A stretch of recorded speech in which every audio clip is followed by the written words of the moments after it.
नमस्कार दोस्तों। आज मैं आपको सुनाऊंगी जेठ मास की कृष्ण गणेश चतुर्थी व्रत कथा। बोलो गणपति जी महाराज की जय।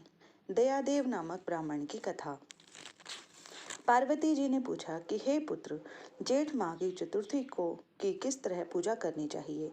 इस माह के गणपति जी का नाम क्या है, आहार में किस चीज का भोजन करना चाहिए, सूक्ष्म रूप में इस विधि को बताइए। गणेश जी ने कहा, हे माते, ज्येष्ठ कृष्ण चतुर्थी सौभाग्य को बढ़ाने वाली तथा पति को देने वाली है। इस दिन मूषक रथ नाम के गणपति जी की पूजा पूर्ण भक्ति के साथ करनी चाहिए। इस दिन घी से बनाया हुआ भोजन जैसे हलवा, पूड़ी, लड्डू इत्यादि गणेश जी को समर्पित करें। ब्राह्मण को भोजन करवाकर फिर खुद भोजन करें। हे पार्वती माता जी, मैं इस संबंध में एक पूर्वकालीन इतिहास बता रहा हूँ। गणपति व्रत और उनकी पूजा की विधि जैसे पुराण में बताई गई है उसे सुने। सतयुग में एक पृथु नाम के राजा हुए जिन्होंने 100 यज्ञ किए। उनके राज्य के भीतर दयादेव नाम के एक ब्राह्मण रहते थे। वेदों में पूर्ण विद्वान उनके 4 पुत्र थे। पिता ने अपने चारों पुत्रों का विवाह वैदिक रीति से कर दिया।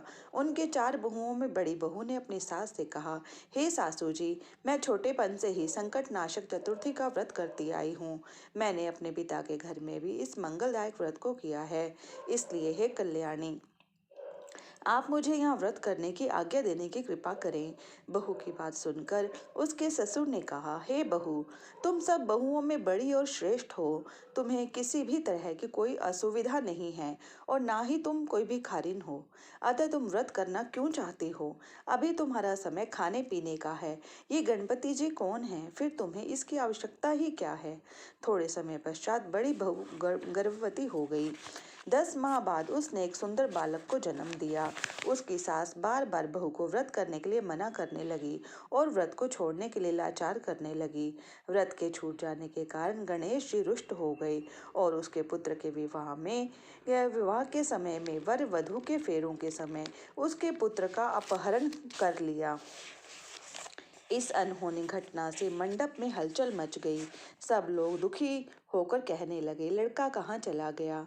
बारातियों द्वारा ऐसी खबर मिलने पर उसकी माता अपने ससुर दयादेव से रोकर कहने लगी, हे ससुर जी, आपने मेरा गणेश चतुर्थी का व्रत छुड़वा दिया है, जिससे मेरा पुत्र गायब हो गया है। पुत्र वधु के मुंह से यह बात सुनकर दयादेव नाम का ब्राह्मण अत्यंत दुखी हुआ। अपने स्वामी के लिए दुखित पुत्र वधु प्रति माह संकट नाशक गणेश चतुर्थी का उपवास करने लगी। एक बार एक वेदों का जानने वाला दुर्बल ब्राह्मण भीख मांगने के लिए इस मृदु भाषिणी के घर आया। उसने कहा, हे पुत्री, मुझे भिक्षा में इतना भोजन दो जिससे कि मेरी भूख मिट जाए। उस धर्माचरण कन्या ने ब्राह्मण का विधिवत आदर सत्कार किया और उसको भर पेट भोजन कराने के पश्चात उसको वस्त्र आदि दिए। कन्या के सेवा भाव से प्रसन्न होकर ब्राह्मण ने कहा, हे कल्याणी, हम तुम पर अति प्रसन्न हैं। तुम अपनी इच्छानुसार मुझसे वर मांग लो। मैं वेशधारी ब्राह्मण गणेश जी हूँ और तुम्हारी श्रद्धा और प्रीति के फलस्वरूप ही यहाँ पर आया हूँ। ब्राह्मण की यह बात सुनकर कन्या हाथ जोड़कर कहने लगी, हे विघ्न विनायक, यदि आप मुझ पर प्रसन्न हैं तो मुझे मेरे स्वामी के दर्शन करा दीजिए। कन्या के ऐसा कहने पर गणेश जी ने उससे कहा कि हे उत्तम विचार वाली कन्या, जैसा तुम चाहती हो वैसा ही होगा। तुम्हारा स्वामी जल्दी ही तुम्हें मिल जाएगा। ऐसा कहकर गणेश जी वहीं अदृश्य हो गए। उसी समय सोम शर्मा नामक का एक ब्राह्मण उस ब्राह्मण बालक को शहर में लाए। अपने पुत्र को देखकर दयादेव बहुत प्रसन्न हुए। बालक की माता खुशी से फूली न समाई तथा संपूर्ण नगरवासी बहुत प्रसन्न हुए। बालक की माता ने अपने पुत्र को छाती से लगा लिया और कहने लगी, गणपति जी की कृपा से ही मैंने अपने अपहरण किए गए पुत्र को पाया है।